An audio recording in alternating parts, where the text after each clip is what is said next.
नमस्कार दोस्तों, आज हम इस वीडियो में फिर से एक आईपीओ से रिलेटेड बात करेंगे। जैसे कि आपको पता है सितंबर मंथ में ऑलरेडी काफ़ी आईपीओज आ चुके हैं और कुछ आईपीओज अभी आने बाकी हैं। तो दोस्तों एक और आईपीओ हमारे सामने निकल के आ रहा है। चलिए दोस्तों उसके बारे में देखते हैं हम। तो दोस्तों ये आईपीओ है कैहन पैकेजिंग और इस कंपनी का आईपीओ अभी हाल ही में देखने को मिल रहा है। तो पहले इस कंपनी से रिलेटेड जो भी इम्पोर्टेंट डेट्स हैं हम वो देख लेते हैं। तो दोस्तों आईपीओ से रिलेटेड इंपॉर्टेंट डेट्स यहाँ पे आप देख पा रहे हो। ओपन डेट 6 सितंबर, कल से ये आईपीओ ओपन हो रहा है। क्लोजिंग डेट 8 सितंबर है।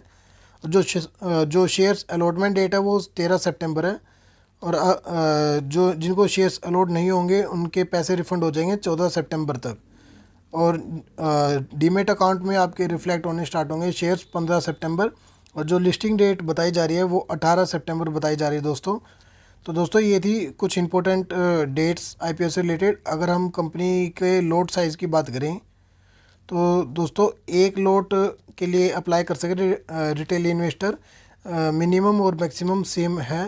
तो एक लोट में 1600 शेयर्स मिलेंगे और मिनिमम इन्वेस्टमेंट 1,28,000 रहेगी।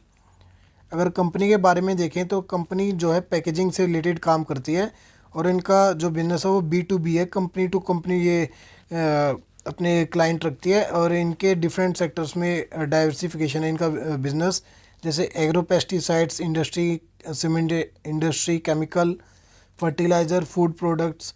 तो बढ़िया डाइवर्सिफिकेशन वाला बिजनेस है इनका। तो दोस्तों ये है कंपनी की बैलेंस शीट और यहाँ पे आप देख सकते हैं 2020, 21, 22 और 23। और यहाँ पे एसेट्स दोस्तों ये सारी अमाउंट जो है लैक्स में है। अगर मैं इसको कन्वर्ट करके बताऊँ तो एसेट्स जो पहले लगभग 10.5 करोड़ की थी, फिर अगले साल वो घट के लगभग 9 करोड़ की हो गई। उसके बाद थोड़ी सी इम्प्रूव हुई तो 9.25 करोड़ के आसपास पहुँच गई। और अब फिलहाल में हमें देखने को मिल रहा है लगभग 14.5 करोड़ की एसेट्स। तो एसेट्स तो ठीक ठाक इंक्रीज़ हो रही है। और अगर हम प्रॉफिट आफ्टर टैक्स देखें तो पहले 1 लाख फिर 1.5 लाख। हाँ दोस्तों ये 1 लाख ही है यहाँ पे, ये करोड़ नहीं है, ये छोटी कंपनी है, सारी अमाउंट लैक्स में। तो पहले ये 1 लाख का नेट प्रॉफिट जनरेट किया इसने, फिर 1.5 लाख, फिर 19 लाख और फिर 103 लाख, यानी कि 1 करोड़ 3 लाख। ये बहुत बड़ा जंप है दोस्तों।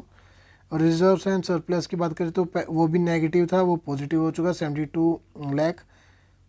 पर दोस्तों इसमें बोरोइंग्स थोड़ा इशू है। पहले 490 लाख की यानी कि 4 करोड़ 90 लाख की बोरोइंग्स थी, वो अब बढ़ करके 773 लाख यानी कि 7 करोड़ 73 लाख की बोरोइंग्स, डबल से भी ज़्यादा बोरोइंग्स हो चुके हैं 2-3 साल के अंदर।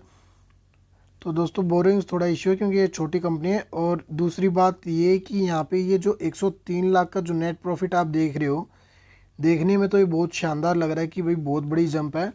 लेकिन दोस्तों ये थोड़ा सा डाउट वाली चीज़ है, क्या पता है यहाँ पे अदर इनकम भी इंक्लूड हो। अभी पूरा डेटा अवेलेबल नहीं है कंपनी का, सिर्फ इन्होंने यही प्रेजेंट किया है। क्योंकि अगर हम यहाँ पे देखें तो रेवेन्यू जिस हिसाब से इंक्रीज़ हो रहा है, ठीक है इतना प्रॉफिट आफ्टर टैक्स हम जस्टिफाई कर सकते हैं, पर ये 1500 से लगभग 1700 ही तो हुआ रेवेन्यू, उसके बावजूद इतना बड़ा जंप कैसे आ रहा है ये नेट प्रॉफिट में। तो दोस्तों ये थोड़ा एक रिस्की आईपीओ हो सकता है और आप अपनी थोड़ी स्टडी करके तभी इस आईपीओ के लिए इन्वेस्ट कीजिए।